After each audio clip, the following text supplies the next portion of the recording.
It's something to eat that's round and orange. It's an orange. It's an orange. Welcome to Demasked. My name is Fresman, and today I'm joined by Jonii Vee. Johnny, how's it going today? I'm good. How are you? I'm doing very well. I know this interview has been a long time coming. We've had some scheduling conflicts up to this point, but I'm glad we finally got to it. Yeah, no, it's thank you for reaching out. Scheduling conflicts really as far as YouTube goes, especially story of my life. The more people, especially you have doing something, the harder it gets. But even just two, that introduces an element of chaos. Well, then you just never know like somebody's work schedule or what's going on, especially like in the YouTube, space of things. Well, right, yeah.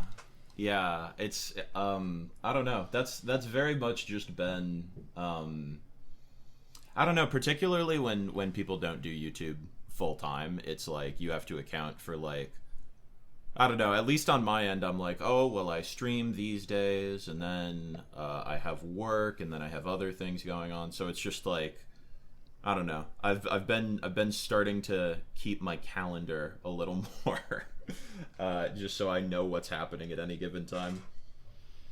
I've been trying to get like a planner set up, but it's just I keep forgetting it to set up the planner.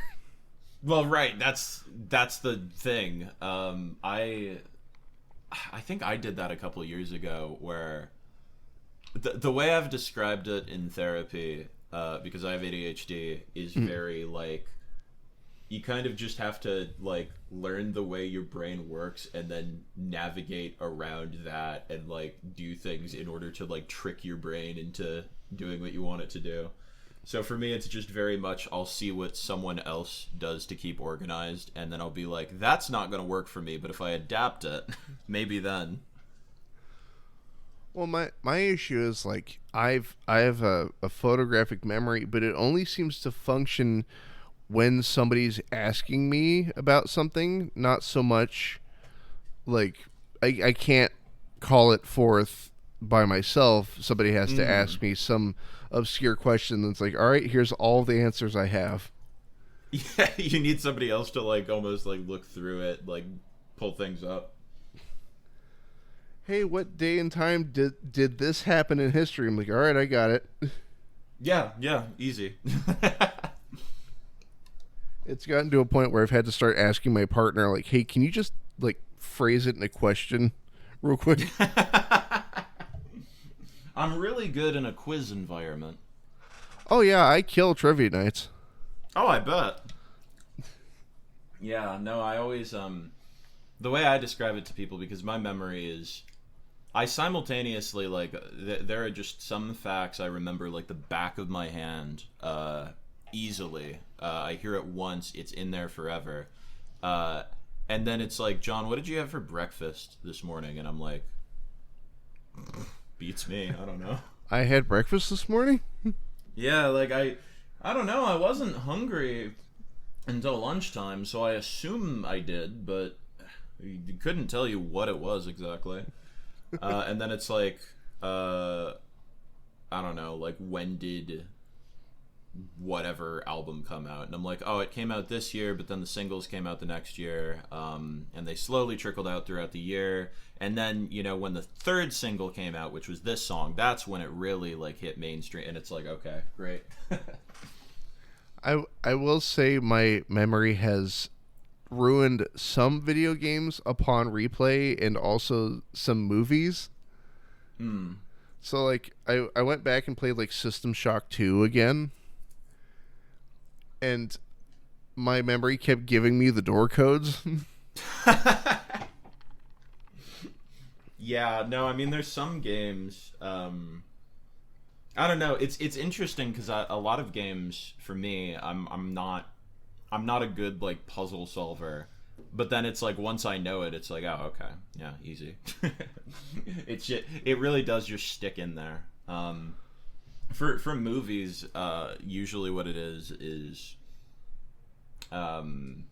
it's less so that the movie is ruined and more just some movies I know like word for word. So when I watch them, it's less like I'm experiencing the whole thing again and more just like I'm, I don't know, listening to a favorite song or something where it's just like, oh, yep, and here's this part, and here's this part, and here's that line, and blah, blah, blah. Like, the first Pokemon movie I think I have pretty committed to memory, at least the English dub.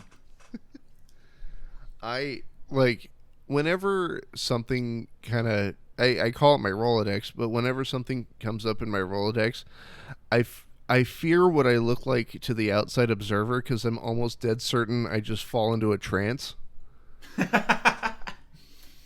Well, like, I used to work at a gun counter some time ago, and I accidentally scared one of my customers. Was it like you hit the encyclopedic knowledge of a certain gun? Okay. This guy walked up and he goes, "Hey, I'm looking for a specific bullet for a specific rifle. I don't know what rifle it is, and I barely know what caliber it is. All I know is it's like 7.52 by something." And I looked up at the ceiling, my eyes defocused, and I'm like, 7.52 by 5.5 millimeter. Is it an Arasaka Type 22? And I looked back down at him, and he just like, yeah. How did you do that? And I'm like, I don't know. That's like the looking up at the ceiling, I think, is what really makes it, because it's like, I don't know, like I definitely have moments where I hit like the sweet spot, but that's almost like, I don't know, the Rolodex comparison's a good one. I was going to say like almost like a database or a robot or something, but I think it's the lookup thing. It's almost like a librarian or archivist, like looking through the files. In my heart of hearts, I visualize it that I'm sitting in an office surrounded by file cabinets. It's just SpongeBob's brain, yeah. Well, like just sitting there patiently waiting, and then somebody's like, "Oh man, do you know any cool facts about Spider-Man?" I'm like, "Oh shit, I got a file for that. Hold on." Yeah. Here's the cool facts about Spider-Man folder. Here's a complete dissertation from the Marvel Encyclopedia that I happen to have memorized. I definitely have sort of an interesting thing where, you know, like growing up and having ADHD without like knowing I had it. It was like you would drift in and out of like specific hyperfixations. So there's just like things where I haven't really thought about them that much in a very long time, but if they come up suddenly, just all these facts come like flowing back to me. I've been back on a bit of a Muppet kick, because like when I was in middle school, that was my hyperfixation. So it's like it'll never come up in everyday conversation, and then people will be like, "Oh yeah, John, do you like the Muppets? Do you like Kermit the Frog?" And I'm like, "Yeah, I like Kermit the Frog. I really, Jim's Kermit the Frog was very good, but then when Steve Whitmire took over, you know, I think that has its own cadence and character. He really nailed it in Muppet Christmas Carol, but of course, you know, they didn't want to emphasize Kermit for a while, so you have Muppets Tonight, which is really weird." And people are like, "What are you talking about?" I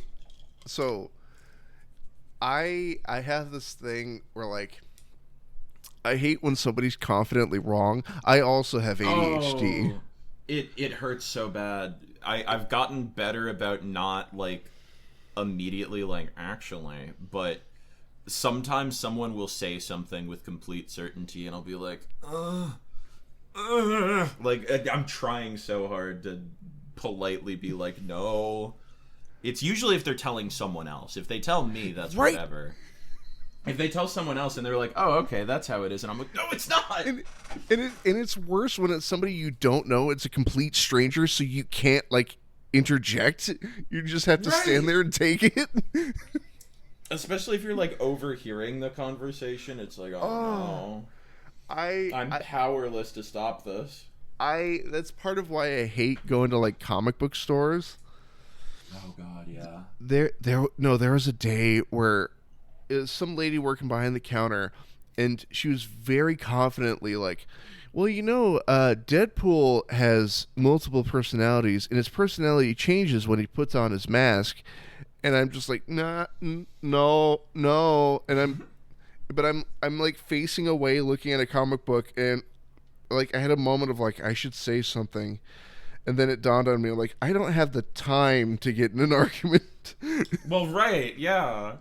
No, a lot of the time what I'll do is either, I'll just play along if it's like someone's telling it to me. It's like, oh, really? No, I don't know about that.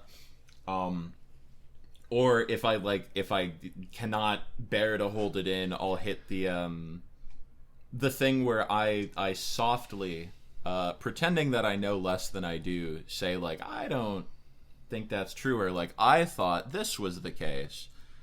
And sometimes they'll just be like, oh, maybe. And I'm like, okay. If someone's like not confidently wrong about something, if they're like, I think this untrue thing is true, I don't care about that. Yeah. That's fine. I might do like the soft correction thing, but yeah, when someone's like 100% certain, like, yep, Mario's first appearance was in Super Mario Brothers, I'm just like, no, that's wrong. Stop. Why? Don't you just besmirch the name of Mario Jumpman Mario? That's right. Oh man, it's like Mario doesn't have a last name. It's like, well, which Mario are you talking about? So in terms of hyperfixations, I'm curious. Do you do the same thing I do, where you have sort of this small list of different hyperfixations and you kind of rotate through them? There's definitely a few that I do that with. I think the way I've described it to other people is I have like a vast world of hyperfixations where some are just like, oh, I was really into that years ago, and I can kind of like have phases with them. But there's a few where it's like I always end up back here. Pokemon is one.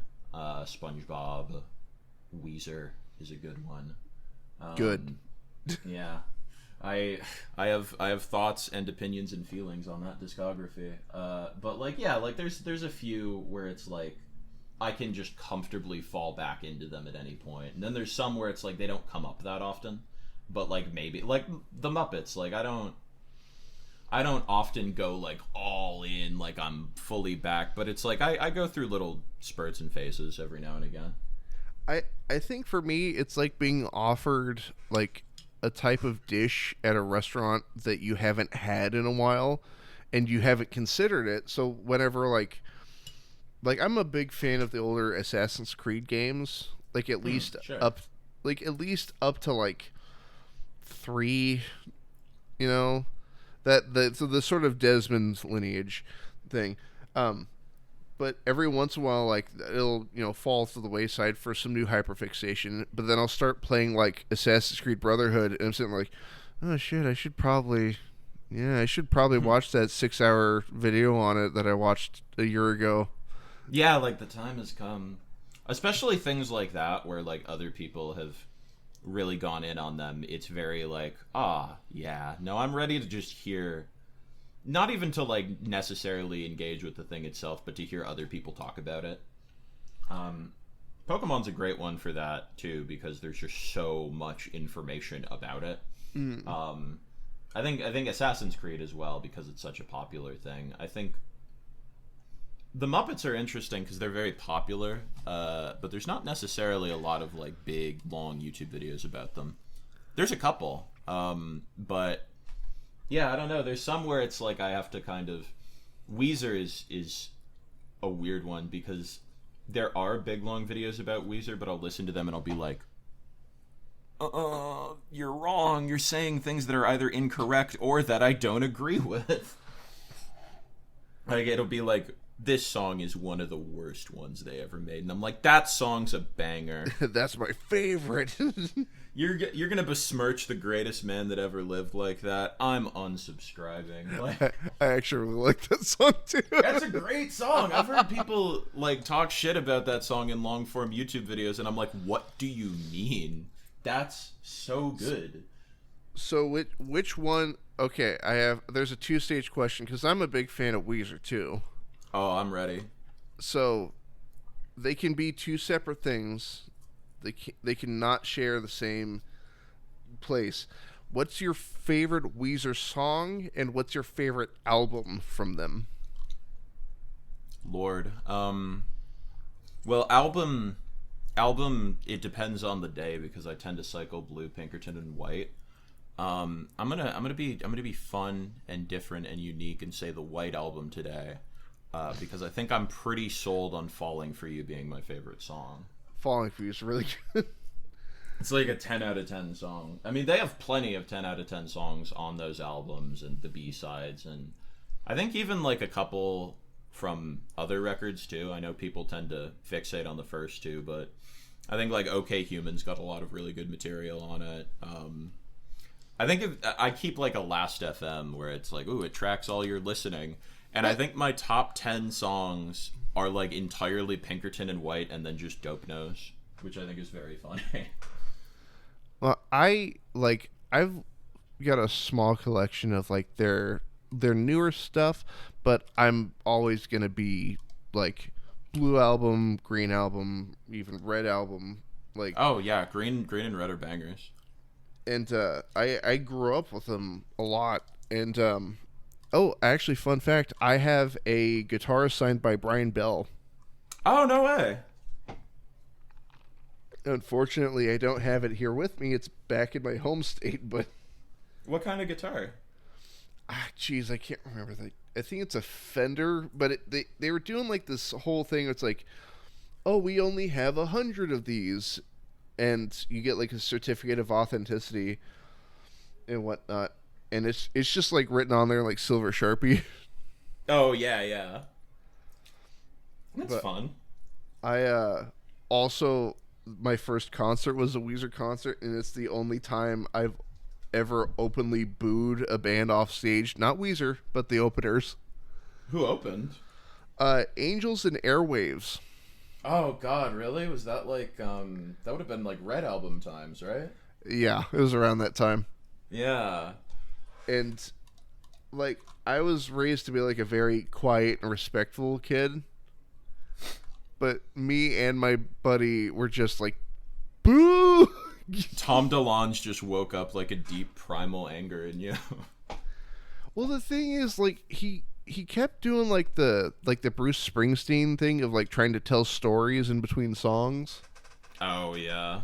And it got to this point where it's like, you know, this is the first time I ever saw a girl naked, and we're like, who cares? Play. See, that's interesting to me that he pulled that with Angels and Airwaves, because I think... Well, no, actually, I was just going to say if Blink-182 did that, it would be fine, but if Blink-182 pulled, like, a Bruce Springsteen telling the deep fucking, like, story behind all the small things and, like, aliens exist, I think I would lose it pretty quickly. It's like, yeah, this song's about my grandpa shitting his pants. It's like, great, thanks. This song is 40 seconds long. Don't introduce it. Yeah, no, Weezer was not my first concert. Weirdly, my mom, when I was a kid, would always listen to Bon Jovi. So I was really into Bon Jovi when I was a kid. So that was my first concert. But I think I've seen Weezer more times than I've seen any other band, because they keep finding new and interesting ways to sucker me back in. Because I'd seen them like probably, 5 or something times, and then I was like, okay, I've gotten my fill. And then it was like, we're doing the Indie Rock Road Trip Tour where we're playing deep cuts, and I was like, well, I gotta go see the deep cuts. And then I was like, okay, I'm good. And then they were like, we're playing the Blue Album in full. And then I was like, And one of my cousins messaged me, hey, there's Ticketmaster's doing a thing where you can get like $25 tickets, and I was like, I'd see the Blue Album for $25. So they keep finding new ways to get me. It's rumored they're going to do like a Pinkerton tour, and I was like, well, I don't think my like 15-year-old self would ever forgive me if I didn't go see that. So, dude, to hear "Falling for You" in concert, oh my god, in a room full of people that grew up with that. Yeah, no, it was already like the Blue Album tour. I don't know if you'd gotten a chance to see them then. I think that was last year. they did like a whole section where they did a bunch of Pinkerton stuff, and that was already like, hell yeah. They did like I think some of the B-sides, they definitely did Throughout the Love of My Dreams. I think they might have done You Gave Your Love to Me Softly. And I was vibing. But yeah, I've seen a decent amount of Pinkerton live, never seen Falling for You, so I think I would need to go do that. I'm also willing to bet people lost their minds on or did they? Please tell me they did Pink Triangle. I want to say yes. I'm losing it a little bit because I have seen them. I have seen Pink Triangle live another time, funnily enough. When they were touring the Black Album, randomly they played Pink Triangle, which was very weird. But I want to say they did Pink Triangle. That would make sense. Let me look this up. I was going to say I have this image in my head of like, I can't remember it right now, and then as soon as we stop recording, I'm going to get a detailed list in the Discord. Here's the whole set list. No, I just found it. They did Get You, Why Bother, Pink Triangle, You Gave Your Love to Me Softly, Across the Sea. Ooh, Get You's good too. Get You was pretty hype. That was such a weird set list because they did the thing where it's like, oh, here's all the hits before, but then they mixed in some weird songs. They opened with like most of the Future Scope trilogy. That was neat. They did Burnt Jam. But yeah, no, it was just they keep finding new ways, and I'm at the point seeing Weezer live where I'm not even necessarily in the era where it's like I want to see all of my favorite songs or all the hits or whatever. I'm in the era where I'm just like, just play anything weird and I'm there. I'm just happy to be here. Yeah, no, every time I see them and they play something weird, I'm vibing. The hits are just always fun too. But I've seen the hits enough times that it's like, yeah, I mean, like I'll be happy if you play Buddy Holly, but I'm not like, impressed. Ooh or whatever. Yeah, right. No. Like I've heard that plenty of times. But yeah, no, it's I don't know. They always find a way to put on a fun show, so I appreciate that. It's very like I don't know. It's always good vibes. Always good vibes at a Weezer show. Now speaking of hyperfixations, I'd like to understand why your current hyperfixation is the Muppets. Like, where does that stem from? That's a great question. I think I'm trying to remember if this is where it came in. I think so. I play in a band, and our guitarist was telling me that his girlfriend is really into the Muppets, so they've been going through a lot of like Muppet movies lately. They mentioned Muppet Christmas Carol, and I think because it's like, it's December, I'm like, ooh, yeah, Muppet Christmas Carol, which I haven't even gotten a chance to rewatch yet. I have it on VHS somewhere, but I think he mentioned too the Defunctland videos about the Muppets, and Defunctland had just put out like the big 4.5 hour long about the Disney living characters, which also goes into the Muppets a little bit.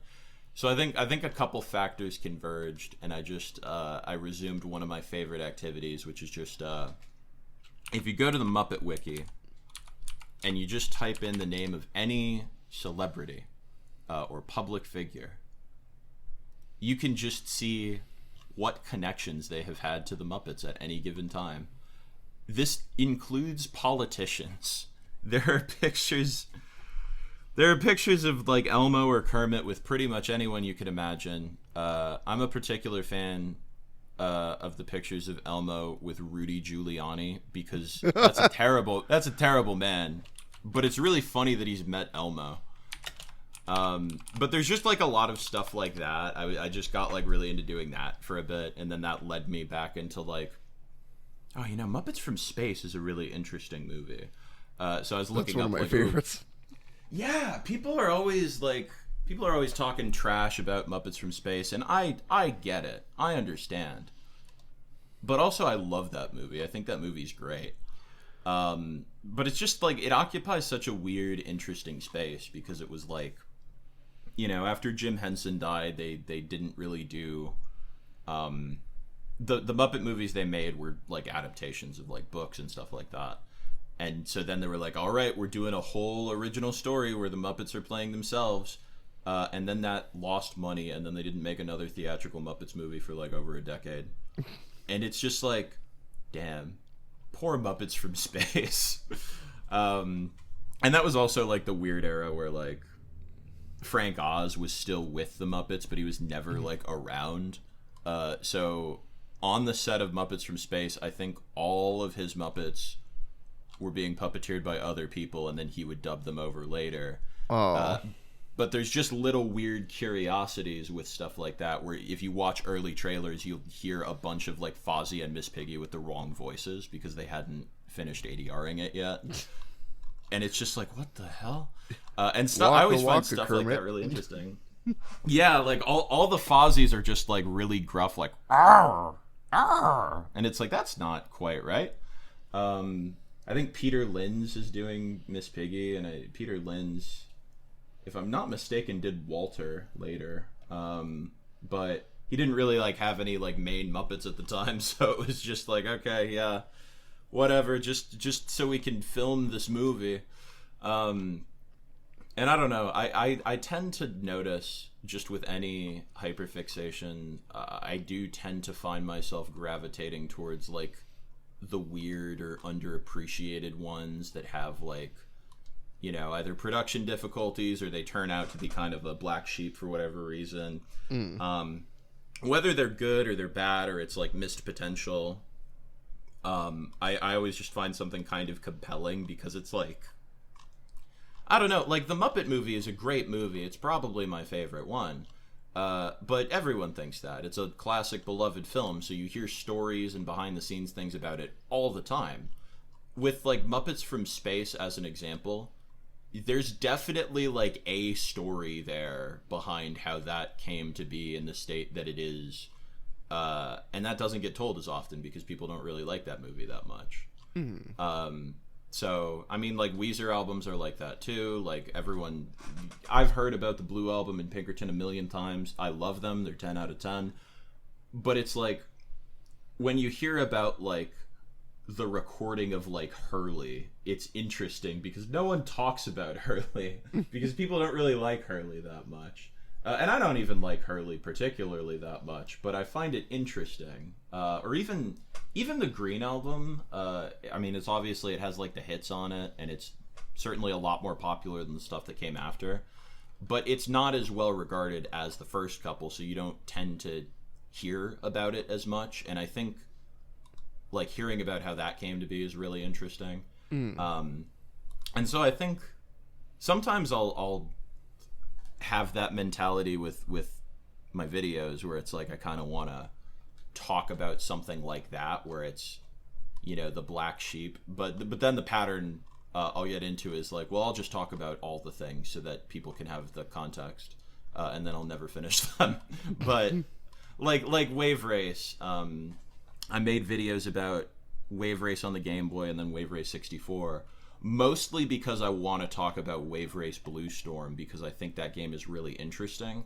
But I haven't gotten there yet. I was like, let me lay the groundwork first so that I can have a full understanding and other people can have a full understanding to see like why this game is interesting because no one ever talks about it, and I'm curious why that would be. Now, it's funny because when I think it's weird because I feel there's some weird connection between Muppets in Space and Weezer. But there's definitely something. But I think more so the through line is how I related to it growing up, or both specifically Pinkerton and like a lot of the subject matter covered there within, and then also the like thematic elements of Muppets in Space, which is a weird, 6 degrees of separation to draw. I mean, Weezer and the Muppets have their connections, so... Yeah, keep fishing. Keep fishing. They did that cover of Rainbow Connection with Haley Williams. It's there. There's always a connection to the Muppets somewhere. Well, no, I just... Like, I discussed this with a buddy of mine actually not too long ago that I think, personally... So, Pinkerton's one of my favorite Weezer albums, but more so because a lot of music... when it comes to like angsty teenager or like just becoming a teenager, all the songs that you hear that kind of cover that supposed part of your life are all like, I hate myself and all this. Yeah. But then you hit Pinkerton and it's like, it's straight up like, I'm sad and I don't understand why. There's sort of an interesting aspect to Pinkerton too, where I think there is like sort of a self-loathing to Pinkerton, but it's not like the primary thing. It's like, I think the way Rivers described it once that I found kind of compelling was the first half of the album. He's like, "Oh man, I'm having all this casual sex. This sucks. I just want to have a relationship." And then the second half of the album is, "Hey, wait, where did all the casual sex go?"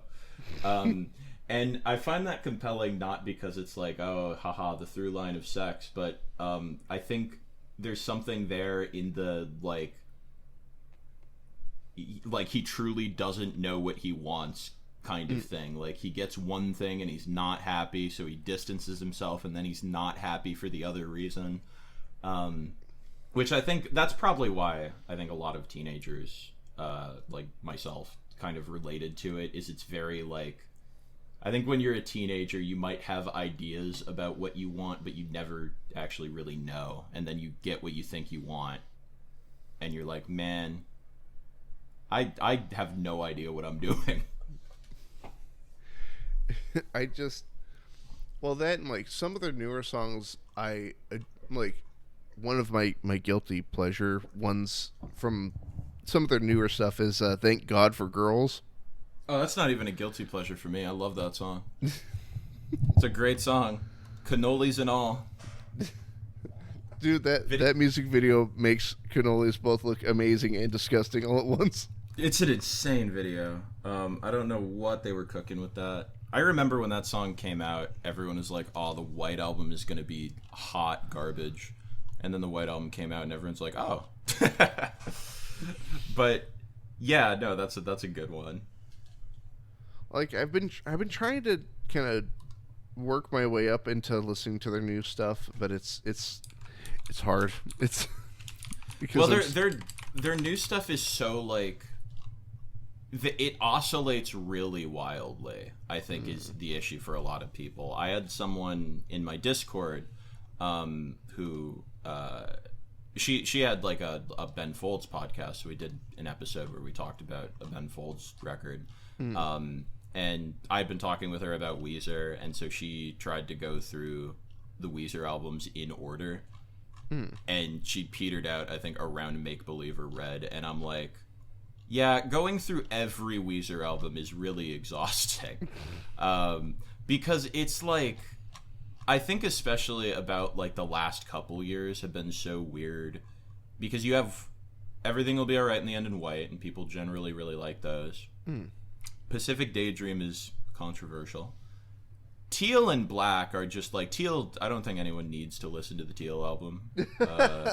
It's fine. I've listened to it in full, I think. I've listened to every song on it numerous times, but I listened to it in full once and it gave me a headache. Black is the way it is. And then OK Human is randomly like a really good, really like intelligent album that like does new things but doesn't feel like super far removed from like old school Weezer. And then the same year they put out Van Weezer, which is just like, what if Weezer was dumber and had tapping? And I like that album a lot, but like, we're talking about a band that in the same year went from like writing, I don't know, like, she is my mirror image showing me who I am until the day that we shatter, I will know where I stand, to I met her buying iced tea at the corner mini mart. She was thirsty. I was hungry for a start. Same year. Like, Weezer oscillates extremes so wildly that it's like, they're probably my favorite band. I think like a third of their albums I can call good albums without an asterisk. I like, the problem I have is I don't like outside of the supposed classics, like up to the Red album and whatnot. Um, I for the newer stuff, it's very much scattershot for me because Oh yeah. I won't look at the album. I'll look at like individual songs. So like there's Do You Want to Get High, and then there's Endless Bummer. Oh yeah. Oh yeah. Endless Bummer is so weird. I like that song quite a bit, but also I'm like, Rivers, you're not a teenager no more. I think there's a lot of that across their discography. That's I hate to say it. That was my immediate thought too. I'm like, oh man, I can like look back at my teenage self and like, isn't Rivers like 40 right now? Yeah, no, I remember talking to my brother about that with there's a song on Hurley I actually really like called Ruling Me, but there's a lyric in that song where I think it's one of the first lyrics in the song. He says like, we first met in the lunchroom, and I'm like, Rivers, you have been an adult for so long. But then like randomly like Okay Human, like I think consistently throughout that album I'm like, oh, no, this was written by an adult man.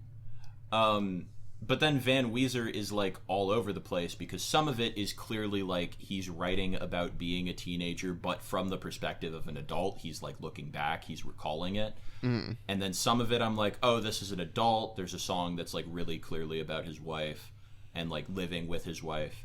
And then there's some where it's just like, this could have been written by a 13-year-old. Like, I think he just has that.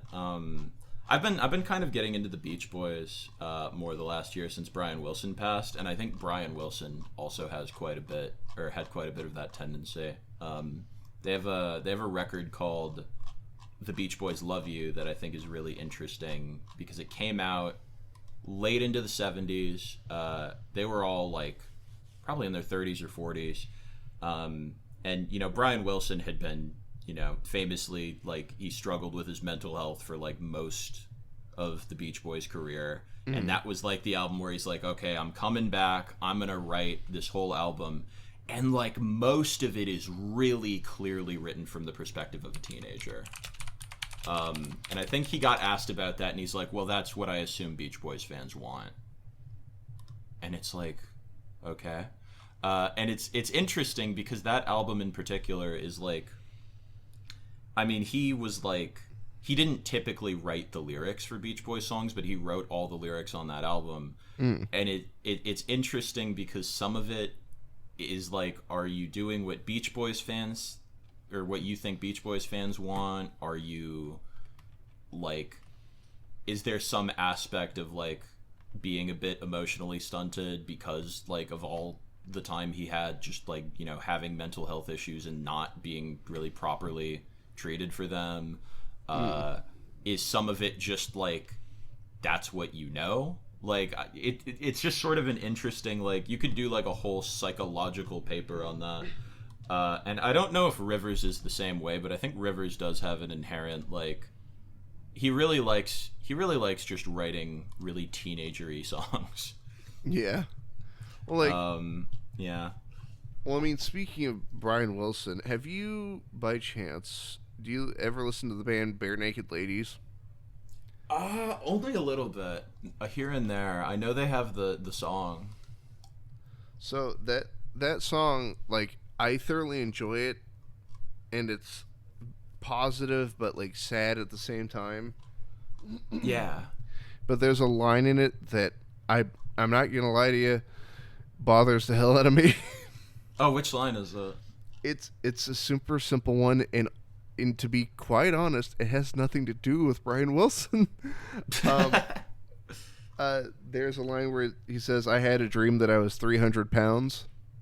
Oh, great, yeah. And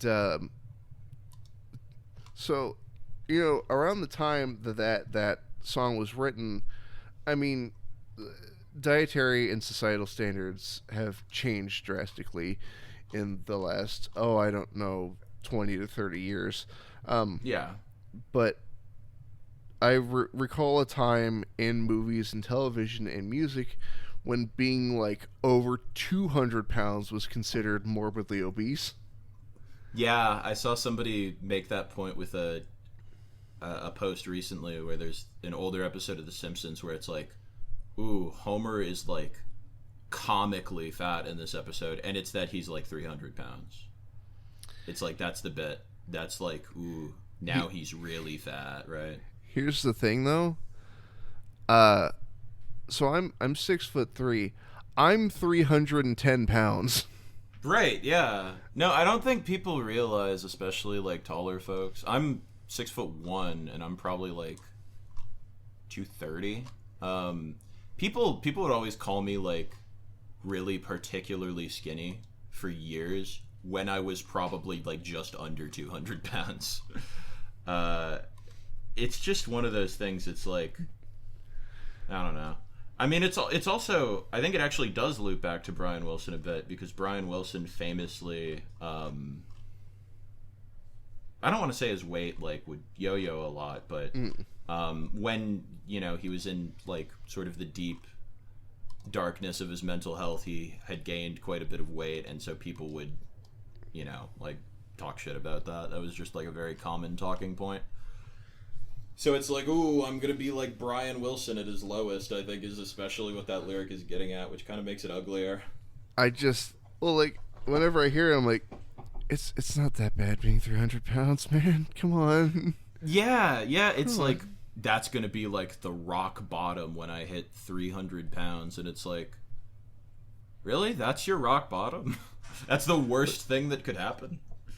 I'd also like to give a fun little side note. I play this game with new people like that I meet in person, and the game is guess how much I weigh. And what kind of responses do you get usually? They're usually pretty flattering, I will say. It's like, oh, like 250. I'm like, shit, I wish. Not quite. The only person to get it the first try with no like looking me over first was my partner on the first date. Let's go. And that's how you know it's meant to be, when someone can guess your weight correctly the first time. Well, I was both flattered and insulted all in one moment. Well, because at the time I weighed, was it 320, and I go, hey, guess how much I weigh? And without like walking around me, just kind of looked at my feet and looked back up at me and went, 320. And I'm just like, and I'm like, yeah, also, ow. What the hell? Yeah. Why'd you know that so fast? That's all it took. Just the quick up and down. No, I always find, like, when guessing heights or weights or ages or, like, anything like that, I do really bad, because it's like, there's some where it's like, I don't know, it's like, oh, that's like a teenager, that's like a little kid. But, like, sometimes someone will be like, how old do you think I am? And I'm like, fuck, I don't know, older than me. And a lot of it's usually, I've noticed this with bosses a couple times. I always assume that whoever is my boss is older than me because they are my boss. Right. Two of my bosses have been like younger than me. Like when I was like 23, 24, one of my team leads at my current job at the time was like, how old do you think I am? And I was like, I don't know, like 25, 26, 27 maybe. She was 21. I was like, what the hell are you talking about? You're 21 and you're a team lead? What am I doing? Now, guess what? You've entered a new game. How old do you think I am? Oh, God. See, it's especially hard with people that I haven't, like, seen. If I'm just judging off of, like, voice and attitude and presence. Well, you said your first concert would have been Weezer on, like, the Red Album tour. I guess I don't know how old you would have been for that, but my first concert, I think, was in 2009-ish. I'm 25, and my initial thought is like my age, maybe like a year or two older. I'm gonna say 26. No, higher. 28. Close enough. I'm 29. Oh, okay. That's not too bad. 30's closing in. It's in a couple months. Oh, it's coming. My one of my friends keeps talking about 30 closing in, and she's like, "I'm gonna be washed. My life's gonna be over." And I'm like, "That's 30 is not that old." I'm really on the positivity streak of just like 30 is like that's such a small fraction of your life. I keep seeing people saying like the 30s are when you can use the wisdom that you've gained in your 20s, and I'm like, please. I need that. When am I getting the wisdom? When's that happen? Yeah, I don't feel very wise. Like if I don't know, people are like your 20s are about making mistakes and like fucking up and learning, and then your 30s are, you know, you feel good and chill and all is right with the world. And I'm like, I don't know. Like I'm definitely closer than I was when I was 20, but I don't know if 5 years is gonna square all the circles. So what kills me is at my job, there's this 18-year-old kid that just started, and he will not drop the fact that I'm about to turn 30. Oh yeah, I think younger people especially are just like 30's so old. 30 is like a fossil. Well, the thing is, I don't think it's out of malice or mockery. I think it's because he's having trouble comprehending that, but like lacks the emotional maturity to like shut the hell up about it. That's really funny to me because I find that usually it's like the opposite, where I've gotten better about this, but I think some people like more in our age range will hear about like younger people and just have to imagine, like, the way it's always put to me is like, just think this person is this age and they were born after like this thing happened. Like, I don't know, like this person's like, say 19, 20 maybe. Uh-huh. They were born in a post-American Idiot world. American Idiot existed already, and I was like, what do you mean? I was in kindergarten. I remember American Idiot coming out. Or like, I don't know, like some of my friends just like to fuck with me with stuff like that, where one of my favorites is my friend Will just sometimes is like, "Hey Johnny," and I'm like, "Yes," and he's like, "AM by the Arctic Monkeys came out 12 years ago," and I'm like, "Shut up, shut your mouth." It's like there are children that are like 8 that were born years after AM came out, and I'm like, why do you need to make me aware of this?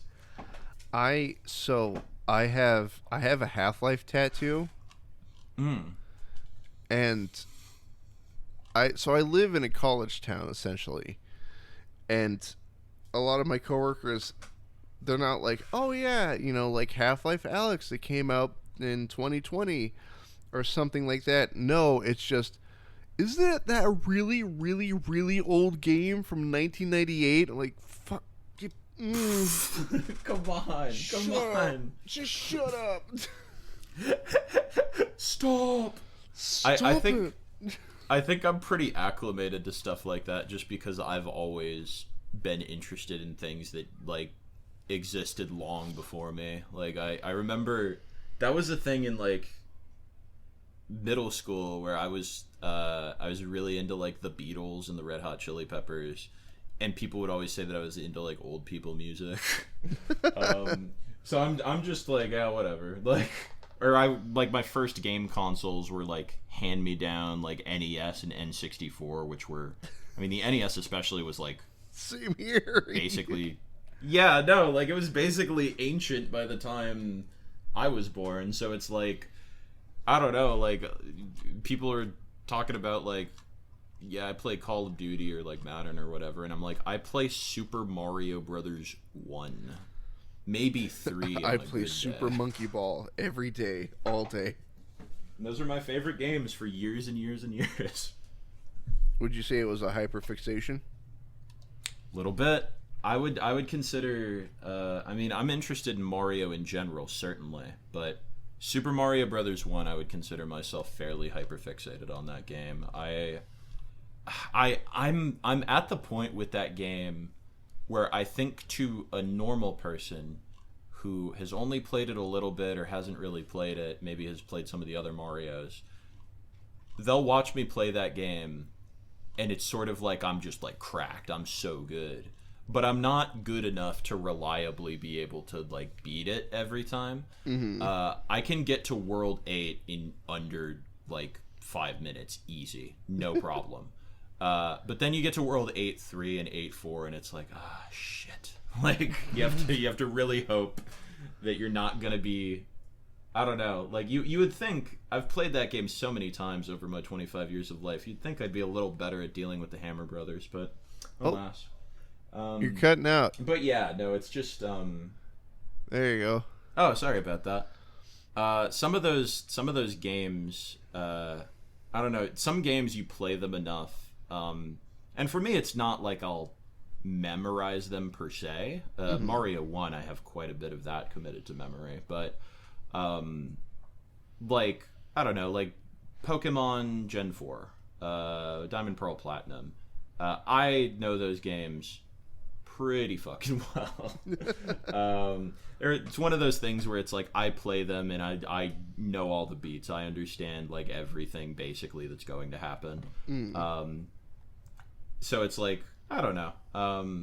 There are certainly like big franchises or things like that I'll get really locked into, but then sometimes it's just one thing. Like a video game or an album. What's your favorite game currently, if you had to pick one? Ooh, I'm asking you to choose your favorite child. This is what I'm asking. Right. I think those two, Mario 1 and Pokemon Platinum, are both up there for like all-time favorite. Lately, I've played quite a bit of Spelunky 2, which I'm very bad at.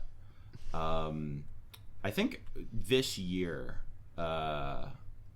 probably the game I've played the most was Clover Pit. I got really locked into Clover Pit for like a couple months.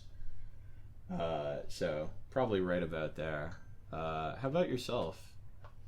So my favorite of all time will, in all honesty, probably be Half-Life 2. And that's just all time. It's a fair choice. But if I had to go even farther back, it'd probably be Spider-Man for the PlayStation 1. Ooh. I haven't played that, but I've been fairly interested in that and then the second one. So I've been on this mission, and from what I've been told by archivists and people who make game repacks for modern systems, is I might be working through a fool's errand because I'm trying to get the PC version of that game to run, but without the texture warping that like the PS1 had. Ooh, good luck. And trying to like max out the draw distance, at least for the buildings at the beginning. And the only answer I've gotten is it would be better if you just emulated the Dreamcast version. I'm like, but I don't want to. It's so weird because some PC ports, I don't consider myself to be like a big ol' like, I mean, I play games on my PC, but you know, like I'm not like extremely knowledgeable about like the inner workings of things, but I've delved down a couple rabbit holes with older PC games. For a while, my white whale was Sonic Heroes. I really wanted to get specifically the PC version, like I could probably make that like definitive. That could be great. There's always graphical glitches. No matter what I do, there are graphical glitches, and it bothers. They're really minor. Like it's like, oh, the chaotic eye textures on the selection screen or whatever. But they bother me so much, and it's like, how do I fix this? And all of the answers are, why are you playing the PC version? Just emulate the GameCube one. And I'm like, yeah, but like, there's a PC version. It's right there. It's attainable. I just can't. Like so many other Sonic games, that's what always weirds me out, is so many PC games that are just like ancient ports, maybe even that have re-releases that suck, like Sonic Adventure. The Steam version of that, as it is, kind of sucks. It's locked to 4x3. It's based on the DX version. It has a bunch of glitches that come from like multiple ports of the game built on top of each other. There are so many mods for that can just make it like the best version of Sonic Adventure 1 has ever played. Same with Sonic R. Why do people care that much about Sonic R? I care that much about Sonic R, but I don't know how to do any of that. But people have modded that to be like amazing. But then it's like Sonic Heroes, it's like, it's just not worth it. It's like, what? Why stop there? How could you not fix that? You could definitely fix that. But it's like, I don't understand it. I do always like going to like the PC gaming wiki, because they usually have a pretty good like summary of like, okay, here's what this version is capable of. Here's what issues it has. Here's what you need to do to get it like functioning properly. Yeah, like I just, out of curiosity, I went to Pac-Man World 2. The retail release of that game has DRM of some kind. There might be a workaround for it, but there's a mod to get less compressed music and sound effects. You can run it in ultra widescreen. You can run it at 120 FPS, although it fucks up some of the animations. Yeah. But it's just like, there's like guides for these things. And then some games, it's just like, some games that you would assume like are popular enough to have the fan base to do these things with, it's just like, nah. And I don't know if it's a spaghetti code situation or just like there's another port or what, but I don't know. It's always interesting to me. Well, I know with some older games, there's this weird thing where a lot of animations and like audio tracks and even like just general game speed is tied to like your CPU. Right. Yeah. And I tried to play. There's a old MS-DOS game called Quarantine. And it's like a driving game, but it functions like Doom, where it's 2D sprites on a vaguely 3D surface. But problem is it's tied to your CPU speed, and so if you have a modern CPU, you're moving about a fraction of the speed of light every time you hit forward. I always love seeing things like that, because it's like, it sucks. You have to lock the frame rate, but it's also just very funny. There's one time a friend of mine and I wanted to show him Catherine Full Body, which is the original Catherine is on like everything. You can get it on Steam. Catherine Full Body specifically, which is like the remastered version, it adds a new character, it adds all this other stuff. That's specifically only on Switch, PS4, and Vita for some reason. So I didn't have my copy for the Switch. We only had a Steam Deck, so I was like, let's load this up on the Steam Deck. I didn't realize the Switch version is locked to like 30 FPS. The Steam Deck ran that thing beautifully at 60 FPS, but it ruined everything by making the game so fast that it was like impossible. Because it's tied to the frame rate, and I'm like, they're still doing this? But yeah, like it's just one of those things. I think especially with console games that are locked to a specific frame rate, it's like, well, it's not going to run any faster than 30, so we don't really need to worry about that. But then suddenly if you're emulating it, yeah, you do.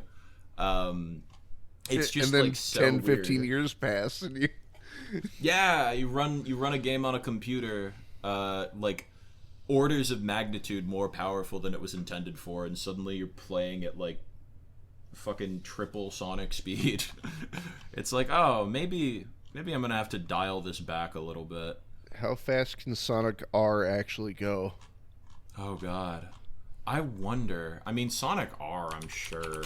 I don't know if Sonic R has a situation like that, but I'm sure you could uncap the frame rate. I just imagine it moving at like incomprehensible speeds, but the music doesn't change, so you just hear, everybody supersonic racing. It's like the most like destructive, like eyes can't comprehend it. Staring into the eye of the storm. Weirdly enough, I'm checking the PC gaming wiki. Doesn't appear to be a patch for the frame rate, capped at 30. How?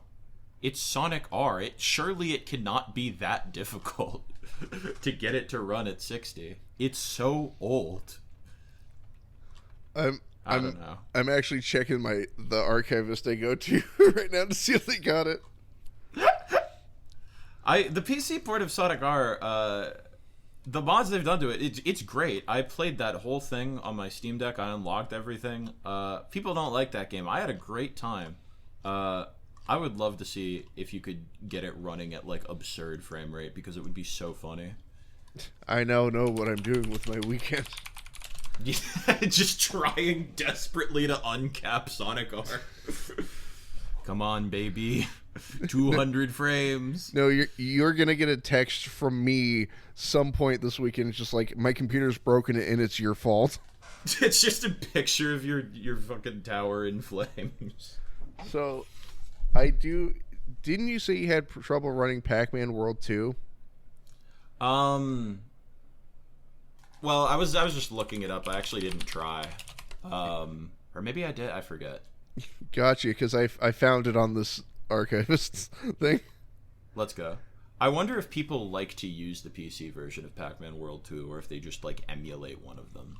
I don't know what the preferred version is. Or they just like to say that they like it. Yeah, it's like, no, I really like using the PC version of Pac-Man World 2 where everything is broken. I'm already seeing, I'm looking at the title screen, it being in 16:9 does break the title screen. It's not supposed to be there, so you can see the edges of the skybox. Oh my god. That's something you get a lot if you have a game patched to a particular resolution that it's not intended to support. I think Sonic Heroes weirdly doesn't have much of an issue with that. I think the draw distance is kind of bad. I think there's some pop in. So there's this so the archivist that I look at, or that I go to for my fix, as you will. My fix. It's become an addiction. I'm not gonna lie to you. But they do what's called repacks. So it's not just finding the file and making it usable, but they will pack together mods to make it playable. Oh, that's got to be really confusing for Pac-Man World 2, because the remake is called the repack. So you have to clarify you want a repack of Pac-Man World 2, not Pac-Man World 2 repack. And I want you to know, I'm staring right at it. There's a repack here for Sonic R. Let's go. Yeah, no, Sonic R runs great on PC. People have done quite a few things. Just apparently not the frame rate. Also, how do you feel about, I just saw, where did it go? Sonic CD Miracle Edition. What does that mean? What do you mean Miracle Edition? I don't know either. It's just... I would love to know if that's like based on like the Whitehead port, or if it's like, oh my god, yeah, no, I just looked up Sonic CD on the PC Gaming Wiki. I think there are mods straight up for the Windows 95 version of Sonic CD. Which, I mean, that's the version of Sonic R that has all those mods. Sonic 3D Blast, I believe, also has...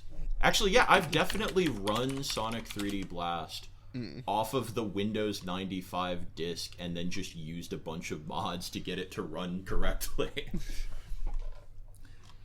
I don't know why people do this, but I appreciate them. Sega PC Reloaded. Oh, yeah, there's a whole launcher you can use to configure Sonic CD, Echo, Sonic and Knuckles, and Sonic 3D Blast, the Windows 95 ports. Have you ever used Good Old Games? Not as much. I think I've probably bought like one or two things off of there. I think I bought Roller Coaster Tycoon off of there, actually. So I got something for free the other day, and it's a game that was released in 1979. What do you mean? It's a dungeon crawler called Acalibeth. What OS was that on originally? Probably the earliest version or some iteration of MS-DOS. Yeah, something like that. That's wild to me. And I mean, I love websites like that for that reason, because a lot of those games are just like, God, like, I don't know if I'm sure you've visited the wonderful, beloved, classic website, myabandonware.com. Some of those games... Yeah. Some of those games, I swear to God, like, they just I've tried everything. I can't get them working. There was like a Dig Dug PC game in, I think, the year 2000. I, for the life of me, cannot get that working on my PC. It just won't happen. I don't know anything about virtual machines, so I haven't tried that. But, like, short of that, I've tried everything. Do you remember the name of the game? Because Dig Dug Deeper. On it. Dig Dug. Oh, hey, PC Gaming Wiki. It does check the disk, so I had to, like, mount a virtual disk, and then it wouldn't boot. Is it the 2001 version? That's right. Gotcha. I'm probably going to be fighting with this for the next few hours. Have fun. Well, I have this problem where whenever somebody's like, I can't figure out this issue, I'm like, oh, I'm going to fucking figure it out. Ooh, a problem to solve. I do tend to do things like that with videos sometimes, where someone will just have kind of like a question or a curiosity where it's like, oh yeah, like I kind of wish I knew more about, I don't know, like I'll say one that I do want to make a video on, but it's going to take like years. Video game promotional vehicles, like, oh, there's the PlayStation like bus or whatever where you could, or the Pikachu car where you could play a Nintendo 64 in the back of it. I wonder how many like ones of those there are. There's probably lots that I don't know about, and I'm like, ding ding ding ding ding, something's going off in my brain. I need to look this up. Oh, it's not documented. Like, we'll fucking see about that. yeah, like that's an interesting one, because it's like some of those are documented extremely well. The Pokemon ones specifically, extremely well documented. People own and have restored a lot of those. We have many pictures of them, many videos even. But then some, it's like there's one PNG on the internet and that's it. And it's like, what? I need to know more. You can't just do this to me. Or it's somebody drawing it from memory. Yeah, like they'll describe it. Oh, here's one. This isn't a video game one, but I think this is the only image that exists of the make-believe van. Holy shit. And I've desperately wanted to find any other documentation of the make-believe van, but I think it's just that one image. If it's sitting in somebody's, like, closet, or not closet, somebody's garage. Yeah, it's probably either that or, like, it got, like, refurbished or something. Because there's some where they just, like, turn up. The Pikachu cars turn up at used car dealerships sometimes, usually as just, like, a promotional thing. There's a Panic at the Disco car for their album Pretty Odd, and somebody just like found one of those parked in a random parking lot like a couple years ago, which I think is very funny. But yeah, then some of them you see them once, or with the PlayStation like bus, that would get continually updated for each PlayStation, where it's like, here's the PS4 bus, and I'm like, that's the PS3 bus. You've just taken a PS3 bus and made it a PS4 bus. So I at least know what's happening with that. But yeah, then some, it's just like, you see them once and then it's gone. It's like, I think another good example is like the statues they used to have at E3. Like sometimes those will turn up. But the one of like Shadow pointing a gun, I don't know that still exists. It might be in like a Sega warehouse somewhere. Like that'll happen sometimes where it's like, oh yeah, like the company still has that. And then other ones are just like, it wasn't E3, but there was the story a couple years ago of just like a degraded, decrepit like Sonic statue that got found in the woods somewhere. And it's like, what is the story with that? Like, or Norman the Puppet from Interpol's Evil. Oh, did that get like? Is that in the woods somewhere? No, it got found and purchased, and if I remember, the guy who purchased it is currently working on trying to restore it. Oh, okay, that's cool actually. But he looks fucked up. Oh yeah, I just looked it up. Oof, poor guy. Yeah, no, just stuff like that. I think because a lot of the time it's just like, well, this isn't needed anymore, or In some cases, puppets are interesting. The Muppet hyperfixation is always coming back around.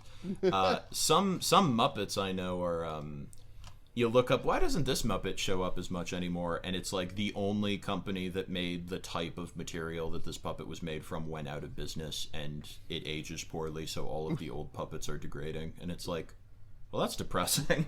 We only built one, and that was 40 years ago. Yeah. And sometimes you'll see like the old puppets and they just look all fucked up, and it's like, ugh. I did a video with a friend about Pokemon Live a number of years ago, the Pokemon stage musical from I believe the year 2000, and that was like a pretty viral thing. There were people exploring like an abandoned theater, I think in Canada, where they found a bunch of props and costumes for Pokemon Live that were like really degraded. And it was just like a horror show. It was like a real, like, I don't know, like there's a Five Nights at Freddy's-esque story waiting to be written about those props. Because it's just like you go to the back of the theater and you find a Golduck missing his bill that's all like rusted. What soul does this contain?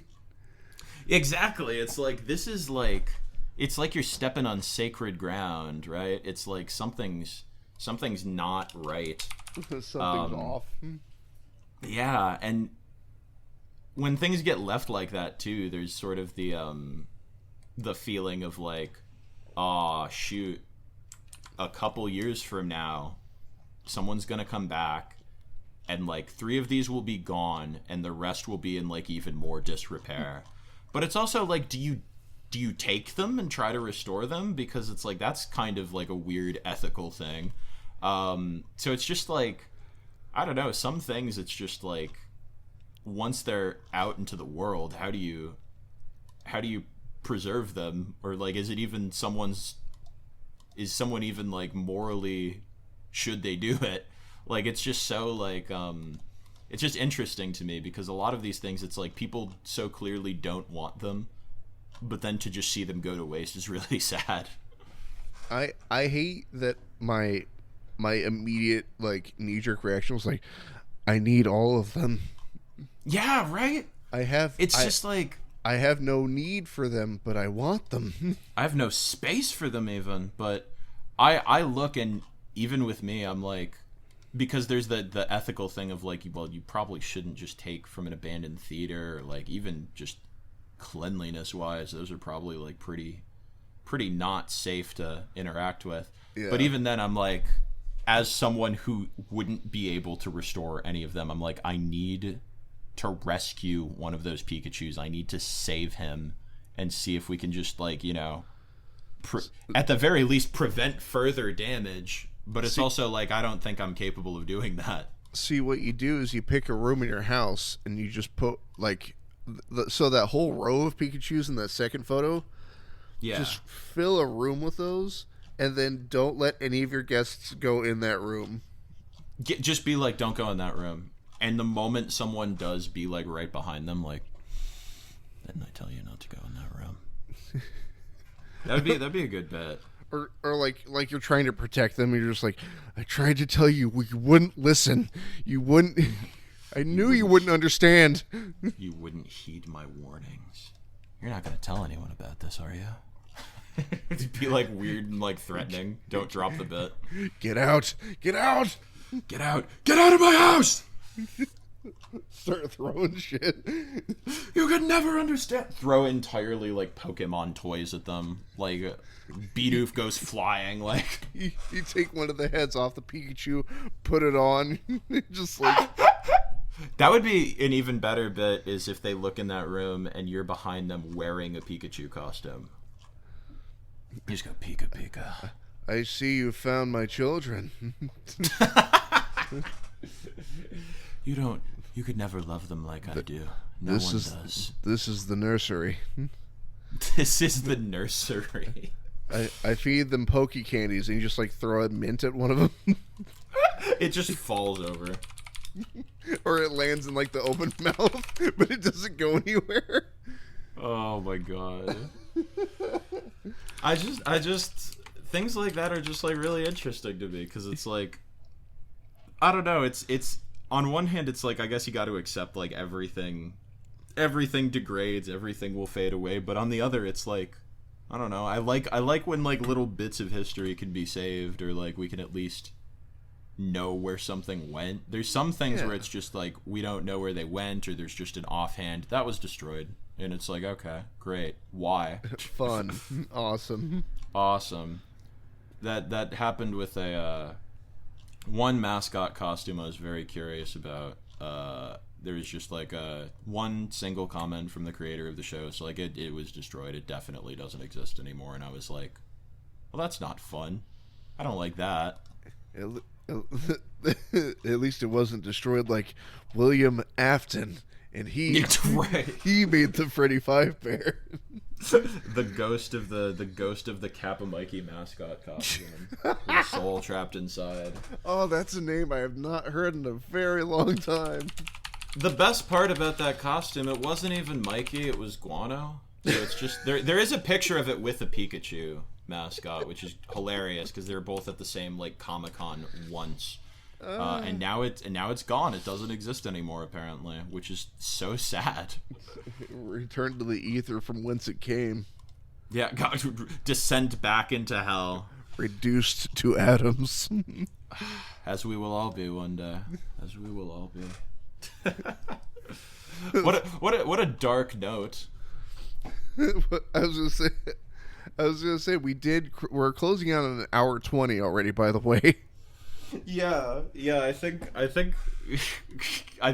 our final note is just the soul of Guano. Did you have any like last minute things you wanted to bring up? So I have two quick questions to close this out. I asked them of every guest. One of them, the first one being, do you have a video on your channel that you're particularly fond of that you'd like to see in the description of this video? You know, I was just looking at my channel because I was reflecting. I was like, wow, the videos that people have seen of mine, the ones that actually have views, I actually like all of those. So I'll say one of the recent ones that people seem to like, which is the video I did about CNET. I went kind of insane. We spent a lot of money buying all of the CNET board games. Not all of them. There are like 30 of them. We bought, I think, 20.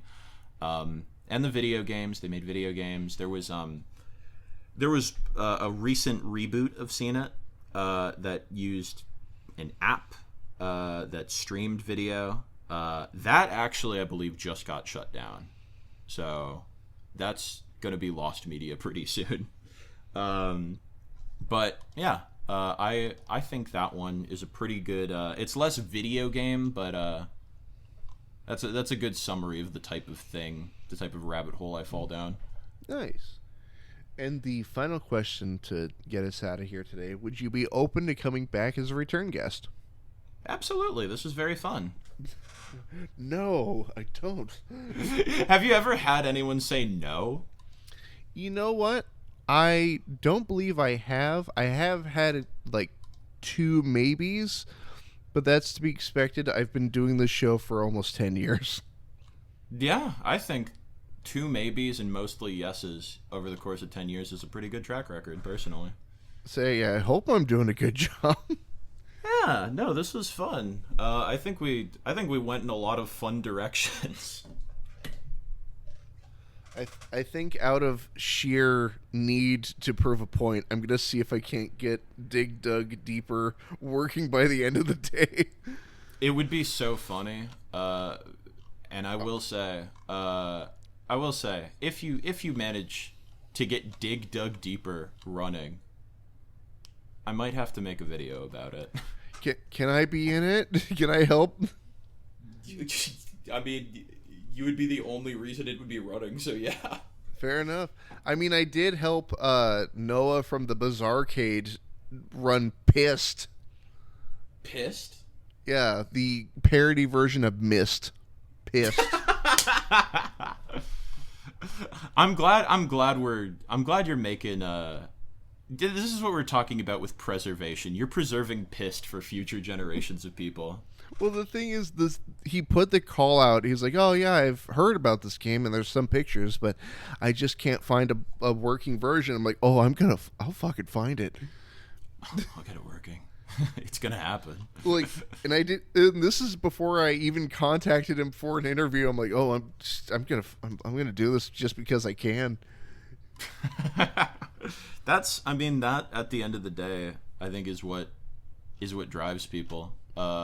I certainly do that with videos. I think sometimes you got to just do things to prove to yourself and to others that you can. I think it's mainly out of spite on my end. Spite's a powerful motivator. You have spite for Pissed? It's not that good of a game, but I do keep it. It's part of my Steam library now. Like I did the. You can't just get rid of Pissed. Oh yeah, it's latched onto my CPU. I can't. It's like a parasite, like digging in. It's like a server. It's just constantly running in the background. Electric bill's high this month. I turned off my computer, but Pissed kept running. I smell burnt urine somewhere in my house.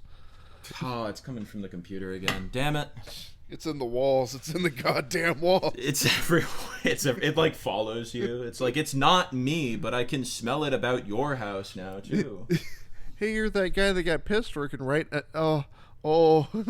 Is that how I'm gonna be remembered? That's gonna be on my tombstone. Hey, I mean, worse ways to be remembered. My tombstone's gonna say, "Here lies Jonii. He made a video about Ms. Pac-Man one time," and I'll take it. I think my epitaph will read what I usually say whenever I'm about to make a dumb decision is, "Hey, check this out."